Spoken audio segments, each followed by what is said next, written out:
that's okay. So won't you come and spend some Bible time with Trey? It's Bible time with Trey.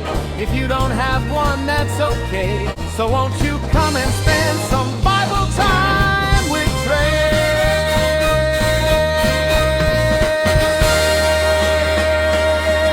How's it going, guys? Trey Clark here. Hope y'all are keeping warm. We're here north of Nashville, and it's about 10 or 11 degrees, but a little snow on the ground, but we're doing all right. Hope y'all are staying warm and your electricity stayed on. So we're going to talk about Genesis today, 1 through 10. And this has become a favorite set of, I'm kind of reading it differently than I used to. And I know God created the heaven and the earth and all that stuff. I'm going to read through it and then to 10, and then we're going to break it down just a little bit. This is going to be about a 10-minute little video. So, in the beginning, God created the heaven and the earth. And the earth was without form and void. And darkness was upon the face of the deep, and the Spirit of God moved upon the face of the waters. And God said, "Let there be light," and there was light. And God saw the light, and it was good. And God divided the light from the darkness. And God called the day night, and the darkness he called night, and the evening and the morning were the first day. And God said, "Let there be the firmament in the midst of the waters, and let it divide the waters from the waters." And God made the firmament, and divided the waters which were under the firmament from the waters which were above the firmament. And it was so. And God called the firmament heaven, and the evening and the morning were the second day. And God said, "Let the waters under the heaven be gathered together into one place, and let the dry land appear." And it was so. And God called the dry land earth, and the gathering together of the waters he called seas. And God saw that it was good. Okay. So, you don't open the Bible without seeing Genesis here, but in the beginning, God created the heaven and the earth. Okay. So in the beginning, a big question has always been, what happened before God? Or has God always been there, which kind of messes with everyone's mind, and it has me too.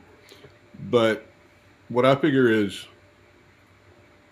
all the stuff we need to know to not be distracted in the things that don't really matter are between the covers of the Bible. So if you just stick your nose in there whenever the world seems kind of crazy. So that if he wanted us to know that about him, and it was going to be helpful for us to maneuver through this mess of a world sometimes, or often, this is more of a handbook and stories and examples of how things can be. So when we ask, like, what happens to children, if they, if a 4-year-old murders somebody, what happens to them? That's kind of like, I've come to the conclusion that it would be in the book. So what happened before God isn't really relevant to what we need to know, any more than if you're running a restaurant, the dishwasher needs to know what the market department is doing. Stick to the dishes, because we need you to do that. And the earth was without form and void. The darkness was upon the face of the deep. And the Spirit of God moved upon the face of the waters. Okay, so one thing that I noticed here in the very second verse, one thing we can kind of figure is that the waters were there because the earth was without form and void, and darkness was upon the face of the deep. Well, the deep to me means water. It's the deep. So, and the Spirit of God moved above the face of the waters. So does that mean, and I don't know, there's no lessons on this, and I've really looked at it this way. To me, that looks like God was hovering above the top of the waters, of the deep. He was above it. He was separated from the waters. So if the water was here before our creation, before Earth's creation, at least that's one little hint into it, is that God and the water was here beforehand. So I think it'd be an interesting thing. Something was happening before the heavens and earth that we know of or are told about is created. And God said, "Let there be light," and there was light. Now, as God moved above the face of the waters, this occurred to me. Then what happens when He creates light? And He's looking. I imagine Him hovering over, looking down into the darkness. He's going to see a reflection of Himself, which I thought would be interesting. If that's what he needed to see that in order to make us in the image of Him.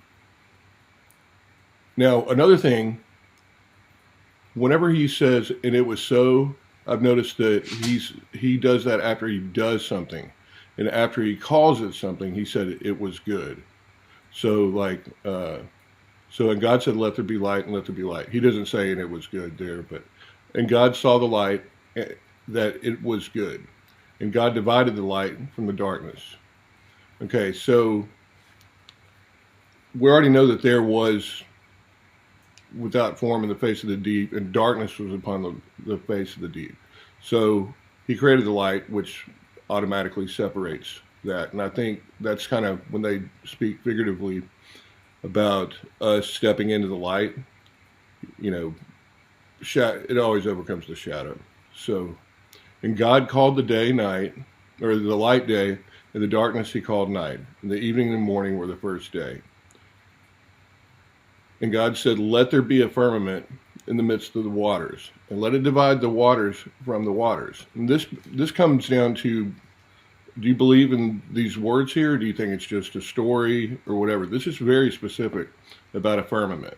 And a firmament is basically a rigid barrier that in the model that this is describing, I imagine, is some sort of dome, like a snow globe, to where we can operate. We're not fish, right? But there is water here that you can be submerged in, like fish and stuff like that. So outside of the firmament, there's water. There's also within the firmament, there's water.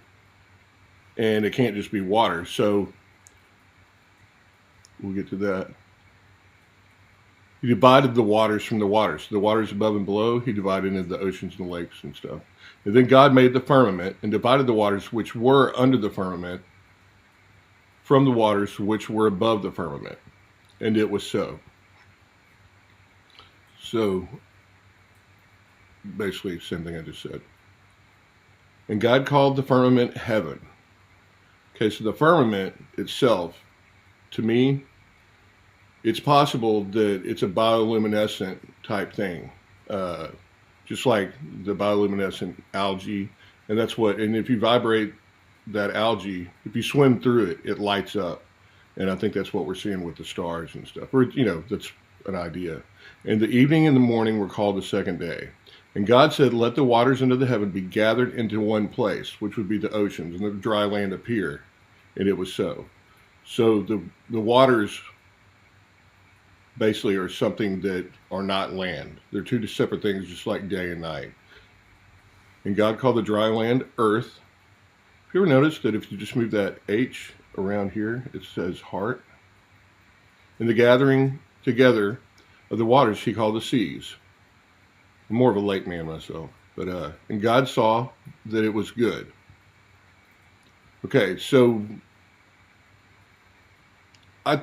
just read it and tell me what you think. But the first couple, I should have probably just done the first couple of verses here, but I think it's really interesting what happened before God.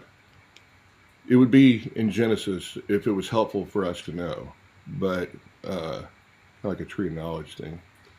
But I do really think it's interesting, the deep. The darkness was upon the face of the deep, and He hovered above the waters. I just think it's very interesting because something was there before. I hope y'all are doing good, and I'm going to try and do this more often. So make sure you like and share and subscribe to the YouTube page, Trey Clark Theories. Cheers. How's it going, guys? Trey Clark here, as I usually am. I've got a new book out. It's called The Adventures of Dale, Hollow, and Skip. It's available on Amazon in this format, paperback and ebook. Now, it's about a boy and his eagle that fly around the world, and they look at the world through a bird's eye view but a child's perspective. It's not a children's book, or at least a young child's book. It's really more political humor, kind of a cross between Calvin and Hobbes and Doonesbury, maybe. But it's dedicated, as you can see here, it's comic book format. It's dedicated to the millions of people who die from climate change every single year. So it's dedicated to them. And we talk about things like, I don't know, Comet Pizza and how we fund both sides of the war. And Skip kind of keeps him out of trouble here. And hey, look, we found out who controls all the money. And Skip learns to shut the F up, or Dale Hollow does. Skip kind of keeps him in line there. We don't talk about certain things. And we talk about the borders, and we talk about Carnival Cruises, where Dale smokes his first blunt, and all kinds of stuff.